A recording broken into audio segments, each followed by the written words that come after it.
تو لہٰذا عدالتی کارروائی کو آپ ملتوی کر دیں، ساتھ میں ڈاکومنٹ جمع کروانے کی مہلت دے دیں۔ لیکن ایڈیشنل اٹارنی جنرل نے اس نقطے کی مخالفت کی۔ ایڈیشنل اٹارنی جنرل کا یہ کہنا تھا کہ سپریم کورٹ نے ریمانڈ کیا اور سپریم کورٹ کے حکم کے مطابق اسلام آباد ہائی کورٹ کو پابند بنایا گیا ہے کہ آپ نے لنگر اور نہیں کرنا، آپ نے ان اپیلوں کا جلد فیصلہ کرنا ہے۔ اور یہ جو یہاں پہ دلیل لی گئی ہے کہ ہم نے ڈاکومنٹ جمع کروانے ہیں، تمام ڈاکومنٹس آلریڈی عدالت کے ریکارڈ پہ موجود ہیں، یہ محض ٹرائل کورٹ کی کارروائی میں رکھنا ڈالنے کی ایک اٹیمپٹ ہے۔ اب ناظرین، یہ جو ڈاکومنٹس کی بات کی گئی، مدعا دونوں کا کیا ہے؟ ایمان مزاری ہوں، ایمان مزاری کے ساتھ علی چٹھا ہوں، ان کا نقطہ صرف ایک ہی ہے کہ ٹرائل کورٹ میں جو گواہان کے بیانات قلم بند کیے گئے ہیں وہ ان کی عدم موجودگی میں ریکارڈ کیے گئے ہیں، اور ان کی استدعا یہ ہے کہ ہماری موجودگی میں پروسیکیوشن کے گواہان کے بیانات قلم بند کیے جائیں۔ تو عدالت نے آج کیا کیا؟ جسٹس اعظم خان صاحب جو اس کیس کی سماعت کر رہے تھے، ان کی جانب سے مہلت دینے کی، ڈاکومنٹ جمع کرانے کی جو استدعا تھی اس کو مسترد کر دیا گیا، اور عدالت نے یہ ڈکلیئر کیا، کیونکہ دونوں ملزمان کے وکیل یہ کہہ رہے تھے کہ میرٹ پہ عدالتی کارروائی کی اگر آپ بات کریں گے تو فیصل صدیقی صاحب کو آنے دیں۔ اعظم خان صاحب نے کہا کہ چلیں عدالتی کارروائی کو کل تک رکھ لیتے ہیں، فیصل صدیقی صاحب کو کل کے لیے آپ بلا لیں۔ تو دونوں ملزمان کے وکلا کا کہنا تھا کہ نہیں، آپ لمبی تاریخ دیں، 4 دن 5 دن کا وقفہ دیں، فیصل صدیقی صاحب اگلے ہفتے دستیاب ہو سکتے ہیں۔ جس پر پھر جسٹس اعظم خان صاحب نے فیصلہ یہ دیا کہ چلیں، جو بیانات قلم بند ہوئے ہیں، جو ملزمان کا مدعا ہے کہ ان کی عدم موجودگی میں بیان ریکارڈ کیے گئے ہیں گواہان کے، تو ہم ٹرائل کورٹ کو یہ حکم دے دیتے ہیں کہ وہ دوبارہ سے شہادتیں ریکارڈ کریں، دوبارہ سے گواہان کے بیانات قلم بند کریں۔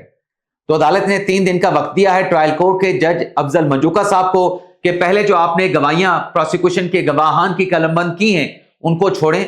دوبارہ سے نئے سرے سے گواہان کے بیانات قلم بند کریں۔ یعنی آج جو اٹیمپٹ تھی، جو ایک گرفتاری کا خدشہ، گرفتاری کا خطرہ ظاہر کیا جا رہا تھا، اس کو ٹالنے کے لیے،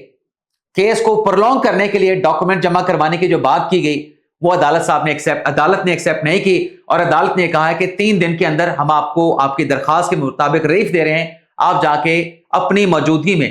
گواہان کے بیانات دوبارہ قلم بند کروا لیں۔ یعنی عدالت نے اس اٹیمپٹ کو کہ عدالتی کارروائی پرولونگ ہو، اس اٹیمپٹ کو کامیاب نہیں ہونے دیا، اور استدعا کو جو ہے عدالت کی جانب سے مسترد کر دیا گیا۔ اب اسلام آباد ہائی کورٹ کا ہم نے ذکر کیا ہے، جیسے طارق محمود جہانگیری صاحب کی جو مبینہ ڈگری کا معاملہ ہے، جس پر کل اسلام آباد ہائی کورٹ میں سماعت ہوئی تھی، کل کی عدالتی کارروائی کا عدالت نے حکم نامہ جاری کر دیا ہے۔ اب اگلی تاریخ 18 دسمبر کی ہے۔ ایک تو جو جہانگیری صاحب کی جانب سے کہا گیا کہ مجھے ریکارڈ مہیا نہیں کیا گیا، عدالت نے تمام ریکارڈ ایچ ای سی کو اور ایچ ای سی کے ساتھ رجسٹرار اسلام آباد ہائی کورٹ کو تمام جو مقدمے کا ریکارڈ ہے وہ جیسے جہانگیری صاحب کو مہیا کرنے کا حکم دے دیا ہے۔ لیکن جو بینچ پہ اعتراض تھا جہانگیری صاحب کا کہ ڈویژن بینچ آپ نے کیوں بنایا، آپ کو سنگل بینچ بنانا چاہیے تھا، اس اعتراض کو بھی تحریری حکم نامے میں مسترد کر دیا گیا ہے۔ اور اس اعتراض کو مسترد کرنے کی وجہ عدالت نے یہ بیان کی ہے کہ معاملہ حساس ہے، جج صاحب کی ڈگری کو، جج صاحب کی کوالیفیکیشن کو چیلنج کیا گیا ہے، تو معاملے کی حساسیت کو دیکھتے ہوئے ڈویژن بینچ بنایا گیا ہے، اس لیے سنگل بینچ نہیں بنایا گیا، بڑا بینچ بنایا گیا ہے، 2 ججز کا بینچ بنایا گیا ہے۔ اور تیسرا جو اعتراض جہانگیری صاحب نے لیا کہ سرفراز ڈوگر صاحب کے خلاف ہم نے سپریم کورٹ میں قانونی چارہ جوئی کی تو لہٰذا وہ ہمارے خلاف متعصب ہو سکتے ہیں، وہ اعتراض بھی کہ سرفراز ڈوگر صاحب یہ مقدمہ نہ سنے اور یہ مقدمہ کسی اور بینچ کو بھجوا دیا جائے، یہ اعتراض بھی سرفراز ڈوگر صاحب اور جسٹس اعظم خان صاحب پر مشتمل 2 رکنی بینچ نے مسترد کر دیا ہے۔ اور اس اعتراض کو مسترد کرنے کی وجہ یہ بیان کی گئی ہے کہ تعصب کا الزام لگایا جاتا ہے، لیکن تعصب کے الزام کے ساتھ میں جواز دینا، اس کے شواہد فراہم کرنا،